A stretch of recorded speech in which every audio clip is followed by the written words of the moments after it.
Evangelho de Mateus, capítulo 20, versículos de 1 a 16. O reino dos céus é semelhante a um pai de família que, ao romper da manhã, saiu a contratar operários para sua vinha. Tendo justado com os operários um dinheiro por dia, mandou-os para sua vinha. Tendo saído cerca da 3ª hora, viu outros que estavam na praça ociosos, e disse-lhes: Ide vós também para a minha vinha, e dar-vos-ei o que for justo. Eles foram. Saiu outra vez cerca da hora 6ª e da 9ª, e fez o mesmo. Cerca da 1ª saiu e encontrou outros que estavam sem fazer nada, e disse-lhes: Por que estáis aqui todo o dia sem trabalhar? Eles responderam: Porque ninguém nos assalariou. Ele disse-lhes: Ide vós também para a minha vinha. No fim da tarde, o senhor da vinha disse ao seu mordomo: Chama os operários e paga-lhes o salário, começando pelos últimos até aos primeiros. Tendo chegado os que tinham ido à hora 1ª, recebeu cada um seu dinheiro. Chegando também os primeiros, julgaram que haviam de receber mais. Porém, também eles receberam um dinheiro cada um. Mas, ao receberem, murmuravam contra o pai de família, dizendo: Esses últimos trabalharam somente 1 hora, e os igualaste conosco, que suportamos o peso do dia e do calor. Porém, ele respondendo a um deles, disse: Amigo, eu não te faço injustiça. Não ajustastes tu comigo um dinheiro? Toma o que é teu e vai-te. Eu quero dar também a este último tanto como a ti. Ou não me é lícito fazer dos meus bens o que quero? Porventura vês com maus olhos que eu sou bom? Assim os últimos são os primeiros, e os primeiros serão os últimos, porque são muitos os chamados, e poucos os escolhidos. Palavra da salvação. Comentário Mateus 20, de 1 a 16. São Gregório Magno. Ou o pai de família, isto é, nosso Criador, tem uma vinha, a Igreja Universal, que lançou tantos ramos de videira quantos são os santos que produziu, desde o justo Abel até o último eleito que produzirá até o fim do mundo. Em nenhum tempo o Senhor deixou de mandar pregadores como trabalhadores, que enviava para cultivar sua vinha, a fim de que instruíssem seu povo. Porque ele trabalhou no cultivo de sua vinha, primeiramente pelos patriarcas, depois pelos doutores da lei, pelos profetas, e por último pelos apóstolos, como seus operários. Pode-se dizer que todo homem que, em qualquer medida, viveu com a fé reta da boa ação, foi trabalhador de sua vinha. A manhã do mundo é o tempo transcorrido desde Adão até Noé. Por isso se diz que, ao romper da manhã, saiu a contratar operários para sua vinha. E acrescenta estar estas palavras para mostrar os termos da contratação, tendo justado com os operários um dinheiro por dia. A 3ª hora, da qual diz, tendo saído cerca da 3ª hora, viu outros que estavam na praça ociosos, compreende o tempo que transcorreu desde Noé até Abraão. Com razão se chama ocioso aquele que vive para si e se alimenta com os prazeres de sua carne, porque esse não persegue o fruto das obras de Deus.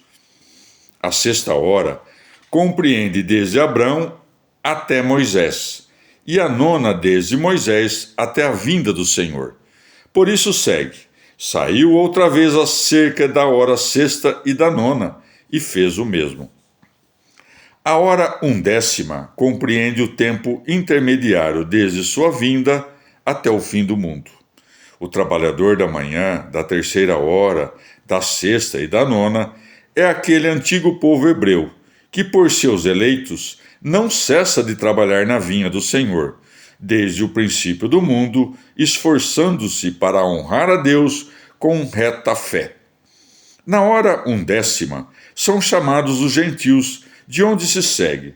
Cerca da 1ª saiu e encontrou outros que estavam sem fazer nada e disse-lhes: Por que estáis aqui todo o dia sem trabalhar? Porque estavam ociosos o dia todo, sem ter feito esforço algum pelas suas vidas, em nenhuma das tão longas épocas do mundo. Mas reparai na resposta que deram quando foram perguntados. Eles responderam: Porque ninguém nos assalariou. Efetivamente, nenhum patriarca e nenhum profeta havia se aproximado deles. E que outra coisa significa a resposta: ninguém nos assalariou, senão que ninguém nos pregou o caminho da vida? O mesmo dinheiro que com todo desejo estavam esperando, recebem tanto os que trabalharam a hora 1ª, quanto os que trabalharam desde a primeira hora, porque igual recompensa e a da vida eterna conseguem os que foram chamados desde o princípio do mundo e aqueles que vieram para Deus até o fim do mundo. Ou também suportar o peso do dia e do calor é estar fatigado durante o tempo de uma longa vida pelo calor da sua carne. Porém, pode-se perguntar: como é possível que murmurem os que são chamados ao reino dos céus? Porque aquele que murmura não recebe o reino dos céus, e o que recebe não pode murmurar. Ou também, murmuravam, quer dizer que os antigos patriarcas, apesar de terem vivido de modo justo, não foram conduzidos ao reino, e por isso é próprio deles ter murmurado. Enquanto que nós, que viemos na hora 1ª, não murmuramos depois do trabalho, porque, tendo vindo ao mundo depois do advento do mediador, somos conduzidos ao reino assim que abandonamos nossos corpos.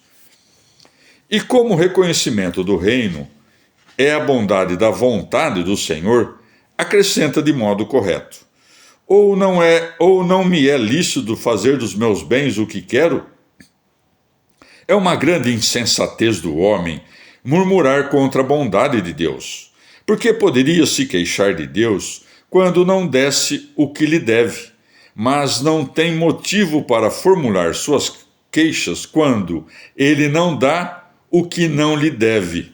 Por isso acrescenta com tanta clareza: porventura, vês com maus olhos que eu sou bom? Muitos veem a fé, mas são poucos os que chegam ao reino dos céus, porque são muitos os que seguem Deus pela voz e fogem dele com seus costumes. De tudo isto, podemos tirar 2 consequências. A primeira é que ninguém deve presumir de si mesmo, porque mesmo que alguém tenha sido chamado para a fé, não sabe se será eleito para o reino. A segunda é que ninguém ouse desesperar da salvação do próximo, ainda que o veja entregue ao vício, porque todos ignoramos as riquezas da misericórdia de Deus. Ou, de outro modo, nossa manhã é a infância, a 3ª hora é a adolescência, porque o calor no qual essa idade se desenvolve é como o do sol, quando sobe a sua altitude mais elevada.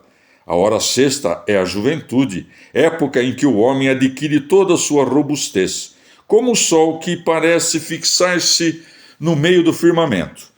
E a 9ª é a velhice, idade em que falta o calor da juventude, como ao sol quando se retira dos postos mais elevados do céu. Por último, a hora 1ª é a idade que se chama decrepitude ou caducidade. Os que até a última idade não cuidaram de viver para Deus permaneceram de pé, ociosos, até a hora 1ª. A esses, no entanto, chama o pai de família e muitas vezes recompensa-os em primeiro lugar, porque morrem e vão ao reino antes daqueles que pareciam chamados desde os primeiros anos de infância.